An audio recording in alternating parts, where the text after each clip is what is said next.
So this will just be a quick vid of me showing you a few more enclosures that I use for my OBTs, and yeah, a few feeds.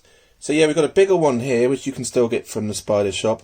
These are pretty good, pretty cheap. You can open the front here and you can see there's lots of webbing. So we'll move that one to the side. Need to do the water in here. So yeah, I've got a load of, got about 1, 2, 3, 4, got about 10 of these to feed, or 12. Yeah, so ice cream tub, that's useful as well.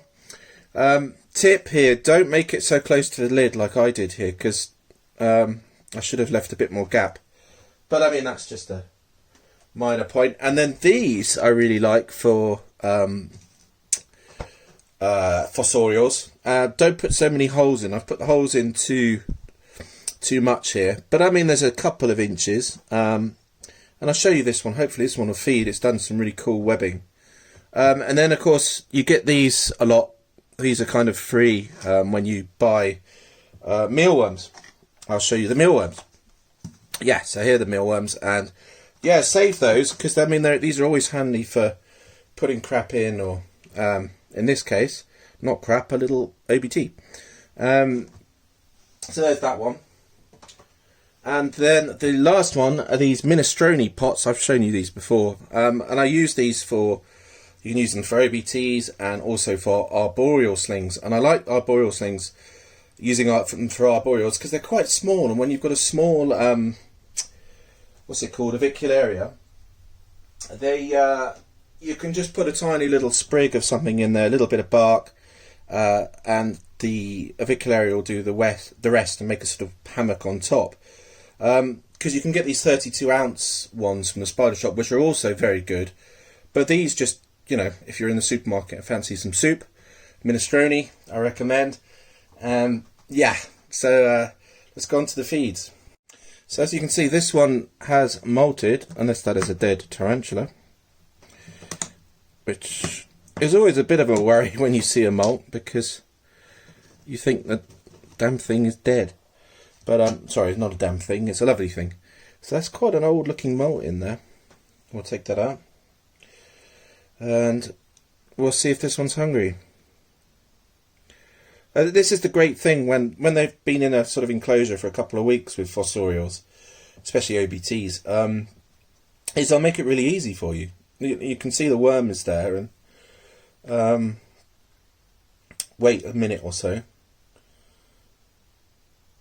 Obviously there's a molt, so I'm not sure whether this one has molted or not. I mean, is hungry or not, but you can see the legs moving, so he or she's coming.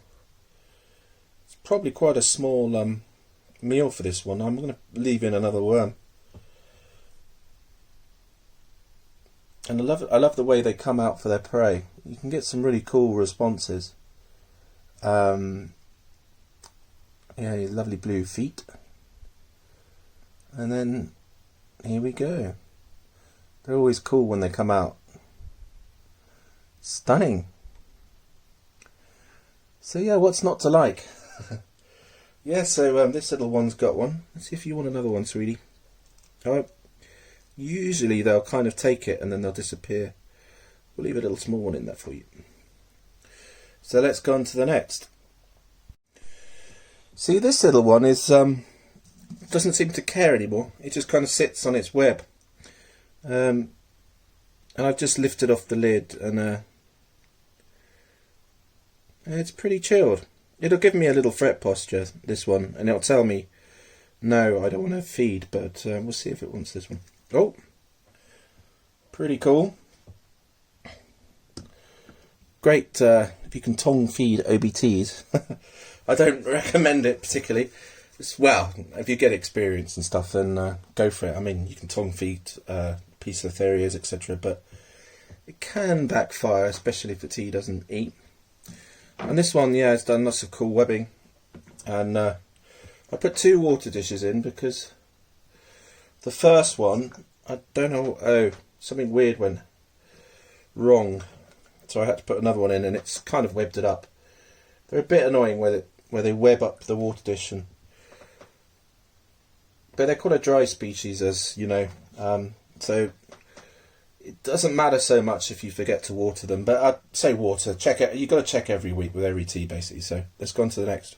All right, I have a feeling Bumble here is not going to eat because it's got a fat abdomen. Oh, damn it! It did. Anyway, on to the next because that's not a very good takedown. So let's do this one now. Yeah, I just love the webbing of OBTs.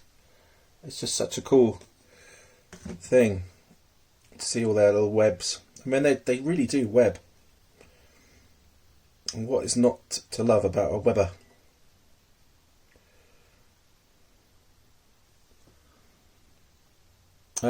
This one,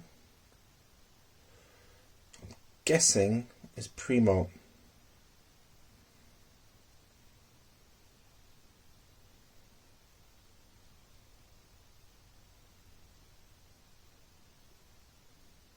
Yay.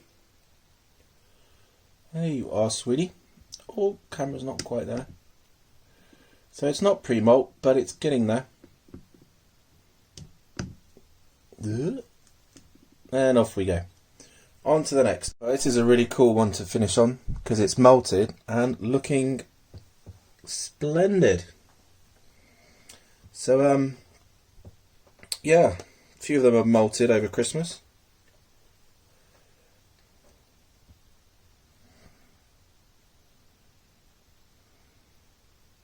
And they love worms, so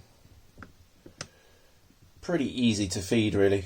And it's also easier to feed an OBT a worm because you know you can crush its head and also it wriggles a bit. Crickets can obviously escape and anyway, let's try another one. Ah, that's not good. No, bit of a threat posture there. We'll leave that one there. Because it's molted, I'm not too worried about that worm. He or she should get this one. Yeah, they're pretty, they're voracious eaters as well. So they'll have two. And that's the end of the vid. So hopefully you enjoyed the feeding of my OBTs. I'll show you the female in a few days, maybe a bit longer, because she did have a worm a couple of weeks ago. So I might include her as part of a sort of cool. I've got some really cool live feed to use. So if this is a bit late, it's because the comments were turned off on my channel. So I've had a bit of a nightmare trying to get them back on.